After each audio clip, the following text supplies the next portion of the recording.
Então, nós vamos fazer nossa Santa Ceia primeiro. Fred, você pode gravar, por favor? Tá gravando. Ah, tá. Nem vi. Então, vamos abrir, né, nossas Bíblias em 1 Coríntios.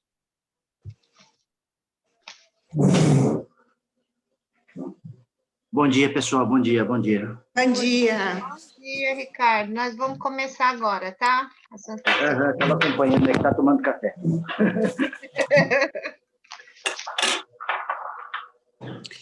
Gente, não estou achando Coríntios na minha Bíblia.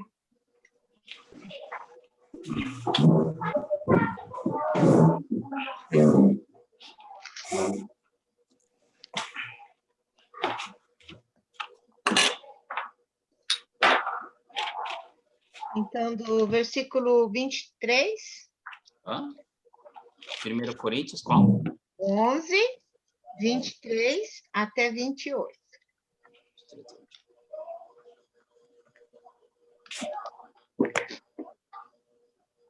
Alguém gostaria de ler? Deixa eu virar a câmera aqui, peraí. Deixo.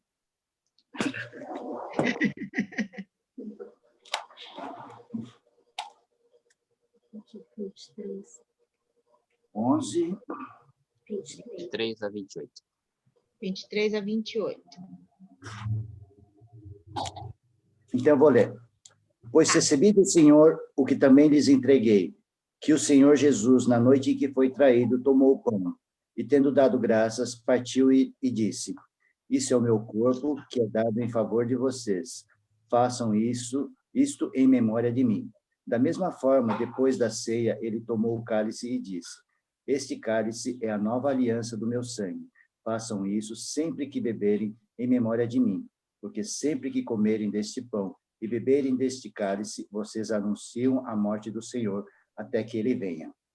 Pois todo aquele que comer do pão ou beber o cálice do Senhor indignamente será culpado de pecar contra o corpo e sangue do Senhor.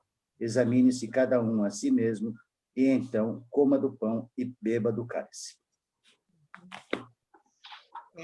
Para nós que já tivemos encontro, né, com o Senhor Jesus, é um privilégio a gente ter esse momento, né, de relembrar o sacrifício de Jesus lá na cruz através da Santa Ceia, né?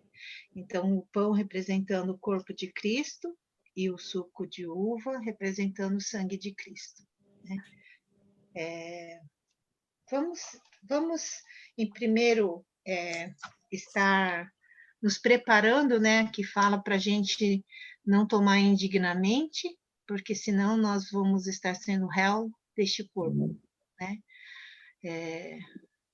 A gente não pode estar em pecado para estar unidos com Jesus Cristo. Então, por isso nós temos esse tempo de preparo. A nossa carne é fraca, né? E a gente comete nossos deslizes. Então, Deus nos dá esse tempo para a gente refletir e pedir perdão, né? E se arrepender. Amém? Então, vamos ter esse tempo de confissão e oração na presença do Senhor. Depois eu vou orar pelos elementos, amém?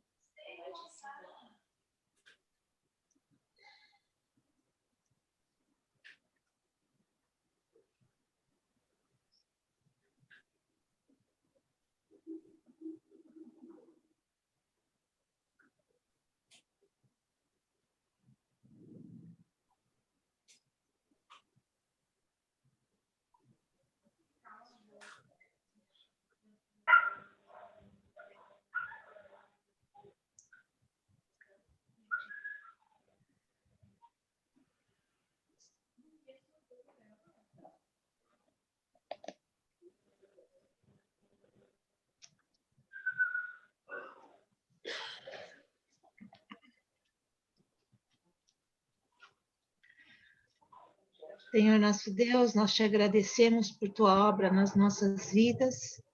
Queremos colocar agora estes elementos, o pão e o suco de uva, na tua presença, em cada casa, ó Deus, que o Senhor possa santificar e através desta santa ceia, ó Deus, o Senhor possa nos fortalecer, nos purificar e realmente nos perdoar todos os nossos pecados. Que o Senhor nos fortaleça na nossa fé, na nossa caminhada e intimidade com o Senhor. É o que pedimos e agradecemos, ó Deus, em nome de Jesus. Amém. Então, com corações gratos, né? Pode pegar o pão e vamos comer.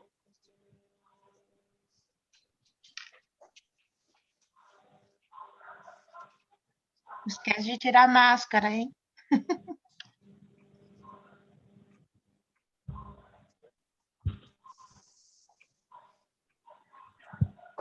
Vamos beber.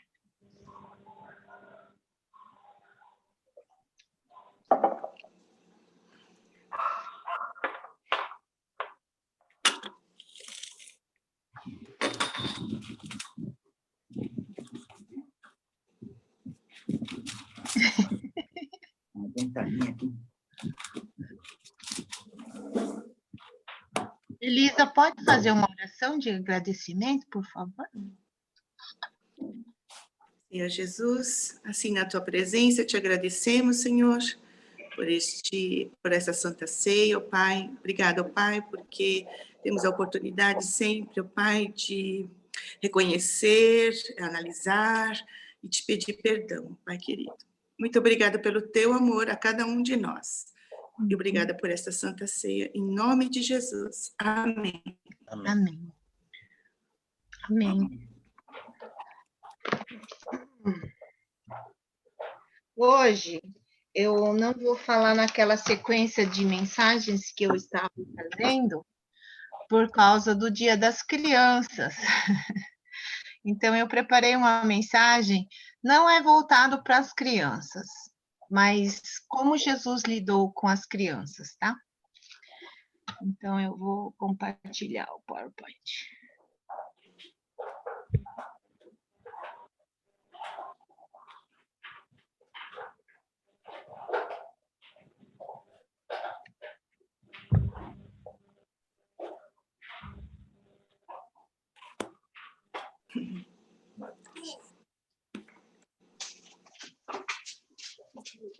Ai, ai. Espera aí que tá um pouco lento aqui.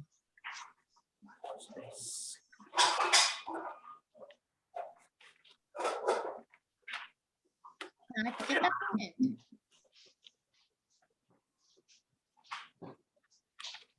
Ah, é os cachorros aqui de casa. Não tem problema. É que eu não tô... Espera aí. F5. Ai, ai. Pode tirar o som.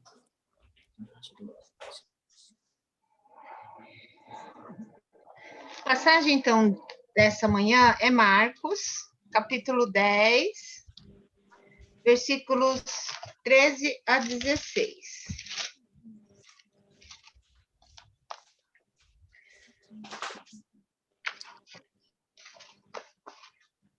Se alguém tiver a linguagem de hoje e puder ler, por favor, Marcos 10, de 13 a 16.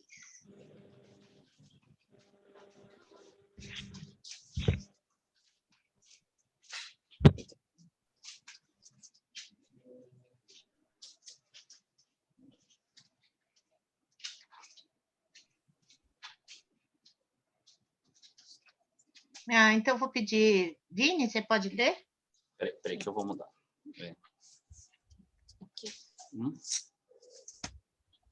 Eu tenho linguagem de hoje, né? Ah, tá. Então, Linguagem de hoje. Marcos 10, de 13 a 16. Depois disso, algumas pessoas levaram as suas crianças a Jesus para que ele as abençoasse, mas os discípulos repreenderam aquelas pessoas. Quando viu isso, Jesus não gostou e disse: "Deixem que as crianças venham a mim, e não proíbam que elas façam isso, pois o reino de Deus é das pessoas que são como estas crianças. Eu afirmo a vocês que isto é verdade. Quem não receber o reino de Deus como uma criança, nunca entrará nele." Então Jesus abraçou as crianças e as abençoou, pondo as mãos sobre elas. então, Aqui, os discípulos, na maior boa vontade, né? Pensando no bem-estar de Jesus, eles repreenderam os pais que estavam levando as crianças para que Jesus pudesse tocá-las e pudesse abençoá-las, né? Mas aí, versículo 14, Jesus dá uma bronca lá nos discípulos. Repreendeu eles, dizendo: deixai vir a mim os pequeninos, não os embaraceis, porque dos tais é o reino de Deus.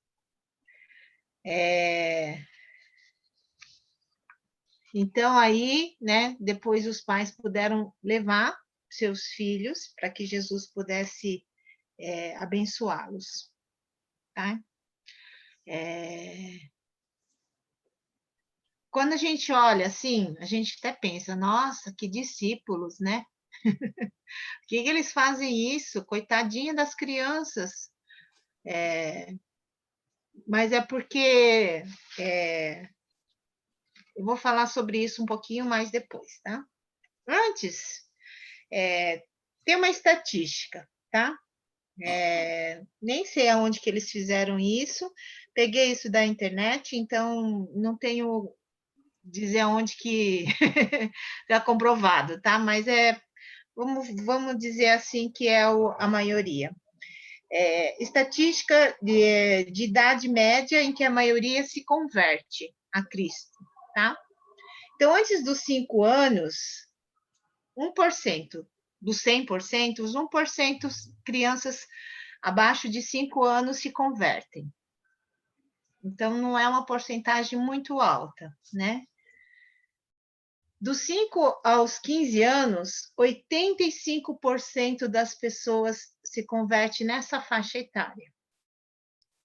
15 a 30 anos, 10%, e depois dos 30 anos, 4%. Ou seja, a grande maioria se converte na época da sua infância e adolescência. Eu estou nessa faixa aí. Minha conversão foi mais ou menos aos 7. Não tenho data precisa, não sei se é 7 a 9 anos, mais ou menos. Né? Então, a gente pode perceber que as crianças e os adolescentes, né, são a maioria, se converte nessa faixa. Por quê? Porque as crianças, elas são mais sensíveis ao amor de Deus, são mais humildes e são mais quebrantados, né? Assim, se quebrantam mais facilmente. Então, se entregam de uma forma profunda para Deus. Elas também são mais curiosas e são mais abertas para as novidades. Então, é muito mais fácil os pequenos poderem se achegar a Deus do que outros grupos, né? Também, por causa disso, o diabo tem tentado a todo custo, né? Destruir as crianças antes delas conhecerem a Cristo. Então, o diabo tem usado todo o sistema atual do mundo para poder atraí-las, para que elas possam ir para o inferno mais cedo, tá? Então, porque elas são realmente, assim, vamos dizer assim, mais abertas para Deus, então o diabo não quer, né? Então, tem tentado a todo custo destruí-los antes de poder conhecer a Cristo. Deus, ele não faz acepção de pessoas, né? E também não faz acepção de idades. Quem tiver com o coração aberto para recebê-los, então pode conhecê-los. No Salmo 139, né, a gente viu, do 13 ao 16, fala que desde o ventre materno, Deus já está nos preparando, ele já nos conhece, ele já nos ama, né? E ainda pequenininhos, ele já está se importando conosco. Né? Jeremias 1, de 4 a 8 também fala sobre isso. Desde o ventre materno ele escolheu a gente. E até a nossa velhice, ele continuará se importando conosco e continuará cuidando de cada um de nós. Tá? Isaías 46, de 3 a 4.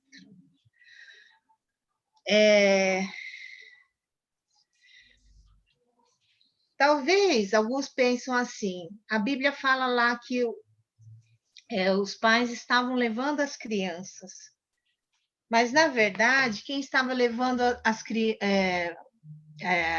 não eram os pais que estavam levando as crianças para o mestre, eram as crianças que estavam levando os pais aos mestres.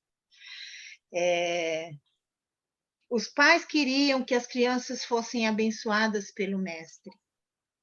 E quantas vezes, assim, alguns pais pensam mesmo, eu quero o melhor, né, para meus filhos, eu quero que meus filhos aprendam o caminho certo, então já leva.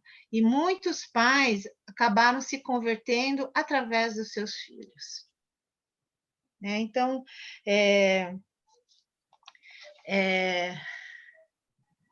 realmente, Deus se importa com cada um de nós e ele mostrou aqui nessa passagem como ele se importa com os pequenos. Então, os pais levaram, então, todos, assim, pensando, tá vindo uma pessoa importante, um homem de Deus, um profeta, talvez. Eles ainda não tinham certeza quem Jesus era, mas eles sabiam que ele era uma pessoa boa, porque ele curava, porque ele ressuscitava, porque ele ensinava, né, coisas muito boas. Então, os pais queriam essa bênção de Deus na vida deles, dos seus filhos. Mas no meio do caminho, quem eles encontram? Quem os impedem? São os discípulos. Aqueles que conhecem a Jesus, que servem a Jesus, que amam a Jesus, mas são eles que impedem dos pais chegarem com as crianças. Eu fiquei pensando, às vezes, né, a gente está no ministério, às vezes tem pessoas que com o intuito de servir, mais atrapalha do que ajuda.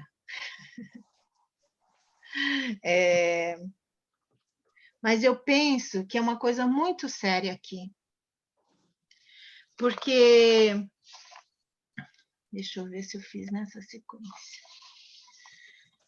Você vê, Jesus se indignou com os discípulos, talvez consciente ou inconscientemente, eles impediram, dificultando, sendo obstáculo, perturbando e prejudicando o relacionamento das pessoas com Jesus, da comunhão dos pequeninos com Jesus.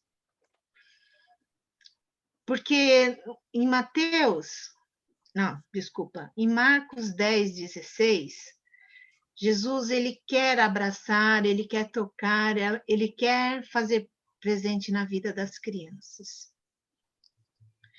Né? Então, lá em Marcos 10, 14, Jesus se indignou porque, né, ele viu os discípulos impedindo as crianças e os pais de chegarem até Jesus. Para Jesus era tão importante, porque olha só, Mateus 18, 6, ele fala assim, é muito sério isso, tá, gente? Qualquer, porém, presta atenção, qualquer, porém, que fizer tropeçar um destes pequeninos, que creem em mim, melhor lhe fora que se lhe pendurasse ao pescoço uma grande pedra de moinho e fosse afogado na profundeza do mar. Para a palavra dura, né? Jesus falou assim, se você fizer tropeçar um pequenininho que crê em mim, então é melhor se amarrar uma pedra e se afundar no mar. Vai lá, se mata e se afunda no mar. É muito sério. Então, assim, então não só o fato de você impedir das pessoas chegarem até Jesus, mas, por exemplo, pais que não cuidam dos seus filhos, que não se importam dos filhos se perderem, isso também é sério. Porque está impedindo deles conhecerem a Cristo. E Jesus fala, então, se você está impedindo, é melhor que você amarre uma pedra no pescoço e se afunde no mar. Porque ele é o amor dele, né, pelas crianças e pelos pequenos, pelos aqueles que são fracos e talvez indefesos, não somente assim em relação à idade, né? Tem pessoas que têm suas deficiências, né? Tem aqueles que são, vamos dizer assim, crianças toda a vida, né? Porque eles têm as faculdades deficientes, né? As faculdades mentais deficientes. Então, desses também Jesus quis dizer, daqueles fracos, daqueles que são, vamos dizer assim, iletrados, indignos. Talvez esses também fazem parte dos pequenos. Eclesiastes 3:1 fala assim que tudo tem seu tempo. Tudo tem seu tempo determinado e há tempo para todo o propósito debaixo do céu. Tem tempo para fazer isso, tem tempo para fazer aquilo. Fala ali, tempo de estar calado e tempo de falar.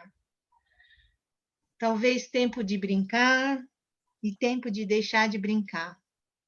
Né? Se Salomão pudesse dizer das crianças, tudo tem seu tempo determinado. Então, assim, não tem uma coisa programada, né? Fulano tem que aceitar Cristo com tantos anos. Para cada pessoa tem seu tempo determinado. Feliz aquele que conhece a Cristo antes, né? Bem cedo. Eu agradeço muito a Deus, porque eu não tive que viver no mundo, eu não tive que experimentar as coisas ruins do mundo para poder me aproximar de Deus. Eu pude me aproximar de Deus antes disso. E Deus me guardou em todos esses tempos. Então, feliz aquele que conhece a Cristo bem cedo, né? Provérbios 22:6 diz assim: ensine a criança no caminho em que ela deve andar, e ainda quando for velho, não se desviará dele. Quando eu lembro, eu estava pastoreando a igreja quer dizer, nem existia a igreja ainda, era um ponto de pregação lá em Paranaguá.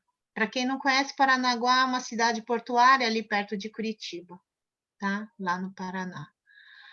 Então, quando começou a igreja de Curitiba ela é razoavelmente grande pelos padrões da Hollins, tá? Em relação a números de membros. Quando começou lá, eles já começaram a fazer visitação lá em Paranaguá, que tinha bastante japoneses, então eles iam e fizeram. Aí várias pessoas serviram, várias pessoas ajudaram nesse trabalho. Uma pessoa foi trabalhar, acho que no banco lá, então por um tempo ela morou em Paranaguá e ela fez trabalho com crianças. Então fazia EBFs e apareceram muitas crianças, tipo umas 40 crianças assim. Aí, assim, passou um tempo, depois de sei lá, uns 20 anos, eu fui lá para Paranaguá, depois disso. E a igreja continuava bem miudinha, assim, tinha 5, 6 pessoas, né? Esse ponto de pregação. E aí, então, também fui fazer umas EBFs, né? fazer uns trabalhos com as crianças, então chamamos as crianças lá naquela região. E veio um casal com 2 crianças pequenas. Eu achei interessante porque aquela mãe falou: quando eu era criança, eu vim na EBF aqui dessa igreja. E aquilo me marcou tanto que quando eu casei, tive meus filhos, eu queria que meus filhos viessem para poder ouvir a mesma mensagem. Então, ela voltou depois, casada, com 2 filhos pequenos, devia ter uns 3, 4, 5 anos, por ali, as crianças. Então, eu fiquei pensando, eu falei, olha, a palavra de Deus é verdadeira. Ela, de criança, ouviu a mensagem, mas ainda velho, não se desviou dele. Claro que ela não continuou lá no trabalho, né? Assim, nesse trabalho da Holiness, foi para outra igreja, casou. Tanto que os filhos têm nomes bíblicos, né? Não lembro mais agora se era. Acho que era tipo Esther e Lucas, alguma coisa assim, né? Uns nomes bíblicos mais comuns. Mas aquela mensagem, ela nunca esqueceu. Então, às vezes a gente trabalha com criança e pensa, será que ela está entendendo? Será que ela, né, está conseguindo? Então, se a gente consegue ensinar na simplicidade, na forma como a criança consegue assimilar, ela nunca vai se desviar. Aquela palavra vai marcar no coração e no seu devido tempo vai produzir os frutos na vida dela.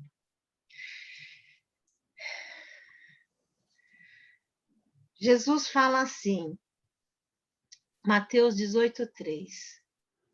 Em verdade vos digo, se não vos converterdes e não vos tornardes como criança, de modo algum entrarei no reino dos céus. Quando eu estava pensando nisso, eu lembrei que a gente está estudando lá as bem-aventuranças. Fiquei pensando, Senhor, como é difícil ter todas as características daqueles que pertencem ao reino de Deus. E Jesus aqui então dá a dica.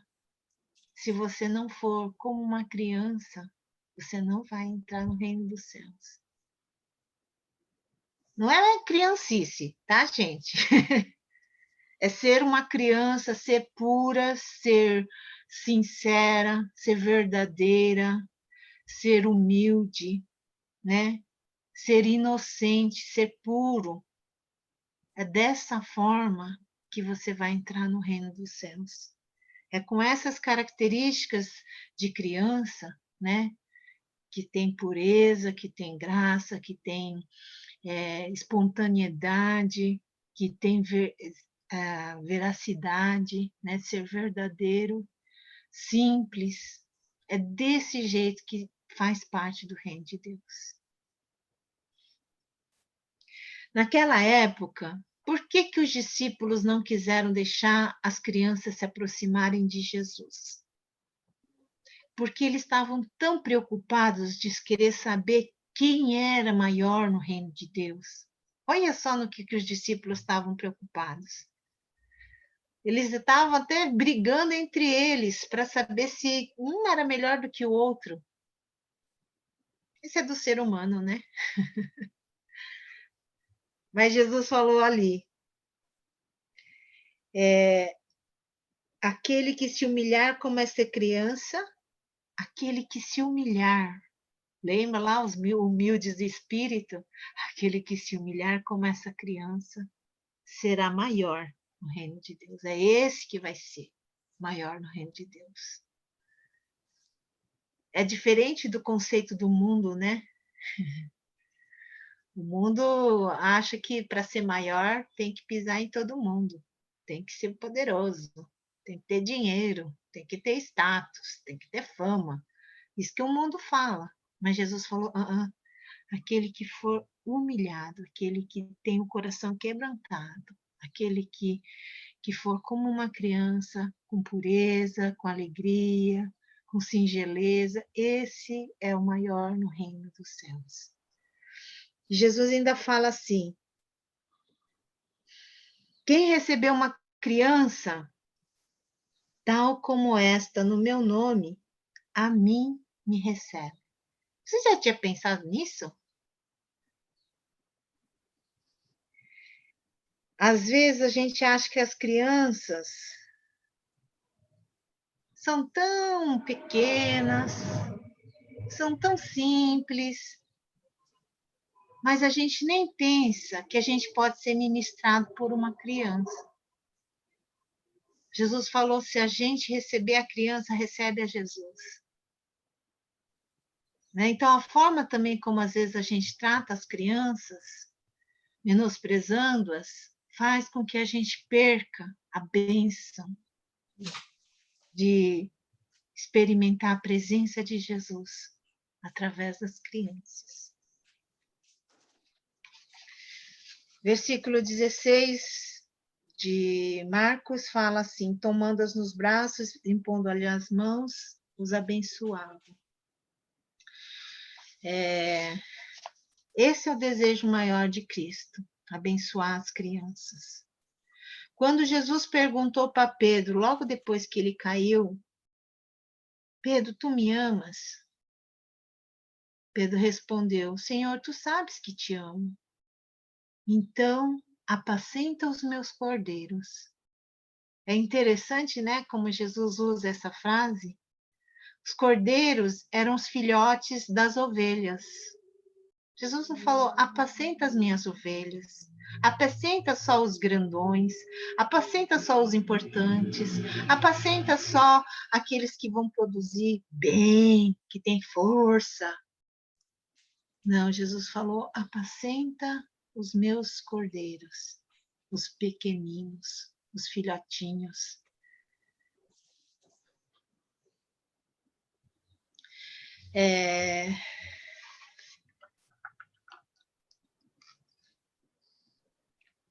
Eu só queria terminar mostrando essas 3 velas. Digamos que tem um velho, uma criança e um jovem. Quem vocês acham que é o quê?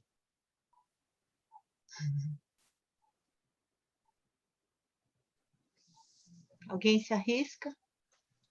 O velho é o menor e a criança é o maior. A Beth diz que não. Quem mais se arrisca?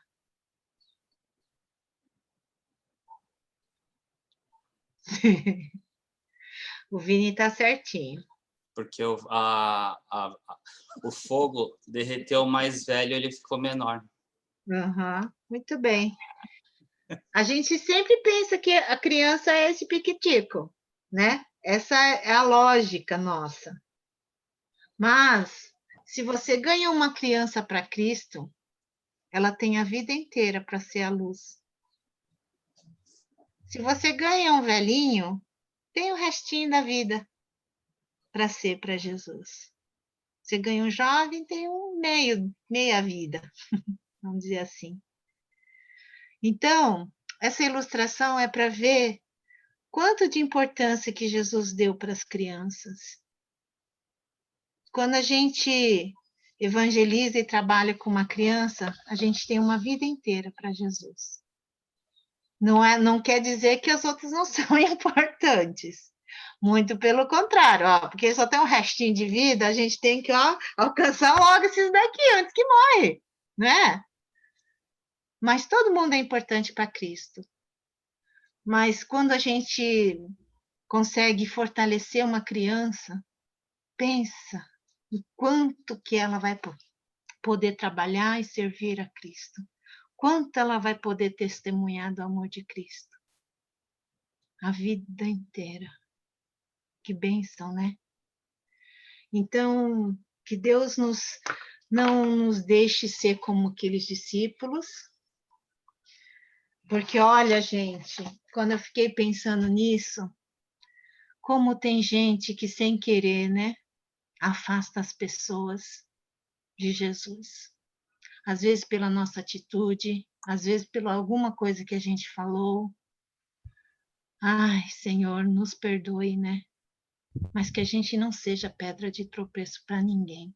Não só de criança, mas de ninguém, né? Que Deus me livre, me guarde, né? De as pessoas olharem para mim e falar: ai, aquela fulana. Não, Deus que me livre. Mas que a gente não seja pedra de tropeço, mas que a gente possa levar as pessoas para Cristo e que a gente possa perceber a importância de cada vida. Cada um tem seu valor e podemos ser ministrados e abençoados por cada um, dependente né, de quem seja, do que faça, do status, da, da importância que a pessoa tenha, do dinheiro que ela tenha, que não seja isso que mostre o valor, né, das pessoas para nós. Muito pelo contrário, que a gente tenha essa humildade, que a gente tenha esse quebrantamento, essa alegria de estar na presença de Deus. Aí alguns pensam assim, eu lembro, ó, eu não vou falar o nome, tá? Mas tem pastor que não suporta ver criança. Ah, porque faz muito barulho, fica correndo para lá e para cá. Eu lembro uma vez que eu estava na Casa Verde, e só a velha guarda talvez vai lembrar, tá? A gente chamou a banda Kadoshi. Não sei se vocês conhecem. A banda Kadoshi, a maioria são negros, né? São irmãos lá da Assembleia de Deus, mas gostavam muito das músicas. Aquele Amigo de Deus, não existe nada melhor. É dessa banda, tá, gente? Essa banda Kadoshi. E a gente chamou, então, eles mais uma humildade, um amor. E o Silas, que era o, vamos dizer assim, o vocal principal, né, da banda, ele tinha filhos gêmeos. Pensa, que bênção daquelas crianças. E aí o pai lá ministrando lá na frente. Eu, Senhor, me dá concentração, porque esses meninos estão tirando toda a minha concentração. Ali na Casa Verde era aquelas cadeiras de madeira, sabe? Que tem umas cipinhas assim, né? Nos pezinhos assim. E aqueles meninos deviam ter uns 7, 8 anos. Gêmeos, imagine, 2, né? De dose dupla. Eles ficavam subindo ali, né? Na ripinha, debaixo da ripinha, e ficava andando nas cadeiras, que nem umas minhocas, assim, sabe? E a gente, ai, Senhor. Então, tem gente que não suporta por causa dessa alegria das crianças. Mas elas têm tanta espontaneidade, tanta energia, né? E se for canalizado para o lugar certo, voltados para Jesus, vai ser bênção. Então, que a gente saiba e valorizar, e a gente saiba amar, e saiba encaminhá-las, ajudá-las, né? Então, Deus nos abençoe, né? A valorizarmos cada vida. Amém? Vamos orar? Senhor, muito obrigada, Deus, porque o Senhor nos conhece. Obrigado porque cada vida é tão importante para o Senhor. Quero agradecer pelo amor e o carinho que o Senhor tem, em especial pelas crianças. Neste dia, nós queremos abençoá-las no nome de Jesus, para que elas possam crescer no ambiente de família de segurança, de alegria, de amor, de compreensão. Dá a seus pais, ó Deus, sabedoria para ensiná-los, paciência, ó Deus, em momentos difíceis. E agora, ó Deus, nesta pandemia em que todo mundo está dentro de casa, talvez cansados, mas Deus, que o Senhor derrame da tua graça para cada família, poder amar, poder guiar, poder ensinar, poder compartilhar deste amor. Pai querido, que nós possamos ser condutores das pessoas até o Senhor, e não empecilhos, e não barreiras, e não obstáculos, ó Deus. tenha misericórdia de cada um de nós e que possamos valorizar a vida de cada pessoa que o Senhor coloca no nosso caminho, para que a gente possa ser boas testemunhas, para que eles possam conhecer e amar ao Senhor. Em nome de Jesus. Amém.